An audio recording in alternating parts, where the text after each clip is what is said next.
अस्सलामुअलैकुम नाजरीन, आपका दोस्त एडवोकेट वहाब तारिक बट शो बुकला बरादरी के साथ हाजिर है।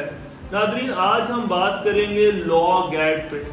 10,000 वकीलों का ये मसला है। 10,000 वकील जो यूनिवर्सिटी ग्रेजुएट्स हैं वो अपने आप को ना वकील कह पा रहे हैं, ना काले कोट पहन पा रहे हैं, ना कोर्ट में पेश हो पा रहे हैं, क्योंकि उनके रास्ते की रुकावट है लॉ गैट।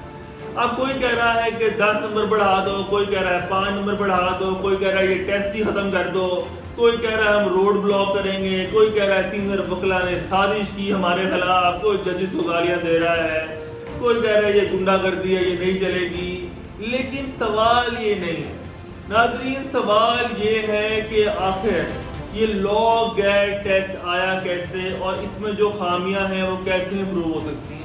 नाजरीन, सवाल तो ये भी है कि सुप्रीम कोर्ट के जिस फैसले के तहत लॉ गैट को इम्प्लीमेंट किया गया, क्या उस सुप्रीम कोर्ट के फैसले पर मनोवन अमल दरामद हुआ।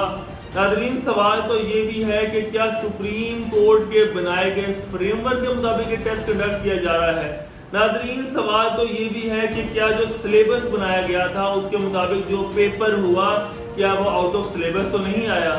नाजरीन, सबसे बड़ा सवाल तो ये है कि वो पेपर जहाँ पे फोन लेके जाना अलाउड नहीं, उसकी फोटोज लीक कैसे हुई। नाजरीन, सवाल तो ये भी है कि क्या कोई पेपर बनाने वाले लोग जो थे उन्होंने बुकलेट जो सुप्रीम कोर्ट ने फराहम करने को कहा था वो फराहम की। नाजरीन, इतनी सारी प्रॉब्लम्स के साथ कोई शक नहीं कि 10,000 बुकला सड़कों पे मारे फिर रहे हैं और उनकी कोई सुनवाई ही नहीं। बड़े अफसोस और बड़े दुख की बात है। इस पे मैं बात करूंगा एडवोकेट अरहम तारिक भट्ट से भी।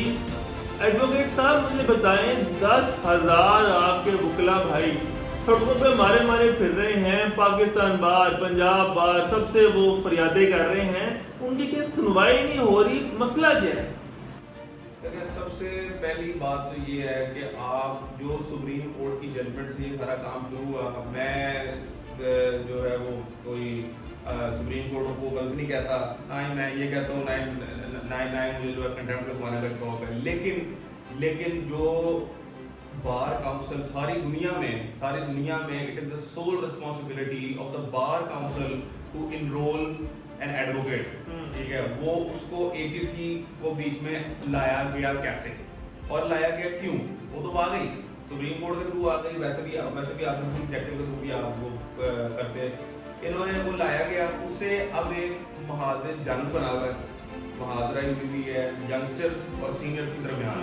यूनिटी को तबाह कर दिया, यंगस्टर सीनियर को गाली दे रहे और सीनियर्स की आप देखें ना, हर बंदा वोट करता है Punjab bar council, Pakistan bar council. अभी भी जो नोटिफिकेशन आई है पंजाब बार काउंसिल का, एक कमेटी बना दी जाएगी फिजिबिलिटी चेक करने के लिए, ये वीडियो में चला देना कि एक फिजिबिलिटी बना दी जाएगी और फिर देखा जाएगा कि वो 5 नंबर, वो भी एस्टीम कोर्ट का है, ऑनरेबल हाई कोर्ट का, कि 5 नंबर डाल दिए जाए, देखा जाएगा। तो इससे रिलक्टेंस शो होती है, क्योंकि आपकी बार काउंसिल जो है जो 20 सालों से 25 सालों से बैठे हैं, उनका दिल नहीं करता कि यंगस्टर आए, उनका दिल नहीं करता। वो एक ऐसा जो है माफिया पॉइंट ये है कि जो पेपर है, कुछ यंग, मेरी बात हुई बहुत से यंग वकला थे जो इस टेस्ट में बैठे थे, उन्होंने कहा पेपर लीक था, उन्होंने कहा ये पेपर बाय कहाँ से आया। उन लोगों के पास पेपर की फोटोज व्हाट्सएप पे घूम रही है, ये कहाँ से आई, और जब तक इसकी इंक्वायरी नहीं होती कि रिजल्ट इशू करना चाहिए। इसको ये जो हमारा एक प्रोफेशन है, ये एक ऐसा प्रोफेशन था जिसमें कोई भी अपनी मेहनत से आ सकता है, लेकिन अब उसको ऐसा बना दिया गया है कि अब सिर्फ तलब बेस पे, अब सिर्फ जिसके ऊपर सेटिंग है वो आएगा, अब सिर्फ जिसके पास बहुत ज़्यादा पैसे हैं वो आएगा, जो पेपर खरीद सकता है वो आएगा, जो एचईसी के साथ, जिसकी कोई एग्जेक्टिव के साथ ऊपर किसी की सेटिंग है वो आ जाएगा। 50 साल की मेंबर के साथ किसी ने तो करा दिया, यार मेरे मुंडे को लॉ गार्ड करा के उनको बना दो, वो सिस्टम कर दिया ना, जो सरकारी सिस्टम है, जो पाकिस्तान में सियासी सिस्टम है, जो भी आपका सिस्टम है, उसको खत्म करने के लिए यंगस्टर आते हैं, यंगस्टर सवाल पूछते हैं, यंगस्टर पाकिस्तान बार पंजाब बार सवाल पूछते हैं, वो अच्छा नहीं लगता। ये इसकी बुनियादी वजह है, इसलिए आपको वो 5 नंबर दे रहे हैं, लगता है 2000 और बंदा आ जाएगा। 10,000 वकील जो है, और मैं मानता हूँ वो वकील, आपके तो वो ये तो मानते नहीं ना, उनको मानते हैं, वो भाई वो वकील है, वो हमारे भाई उन्होंने हैं। यूनिवर्सिटी से डिग्री की है, जब वो यूनिवर्सिटी से डिग्री करके फीसें दे के सारे टेस्ट हर साल पास करके निकले हैं, तो आप मुझे वकील कैसे नहीं मानोगे? किस चीज की डिग्री उन्होंने ली है? इधर मुझे बताएं ना कि किसी ने एमबीबीएस किया होगा, यार मैं डॉक्टर हूँ। हाँ, कि मैं डॉक्टर नहीं हूँ असल में, मैंने जो है ना वो मैं नहीं पास कर पाया, असल में डॉक्टर नहीं, बस एमबीबीएस मैंने किया है भैया, मैंने इंजीनियरिंग की, वैसे मैं इंजीनियर नहीं हूँ। तो ये सिर्फ एक चीज हमारे पे लगा दी गई थी, हालांकि मेरे पास है हाई कोर्ट का लाइसेंस है, सब कुछ है, लेकिन वही बात है कि जिसके पास है उसको बात करने की जरूरत है। वो सारे चुप है, क्यों चुप है? वही आपको पता है क्यों चुप है, सारी कहानियां आपके सामने है।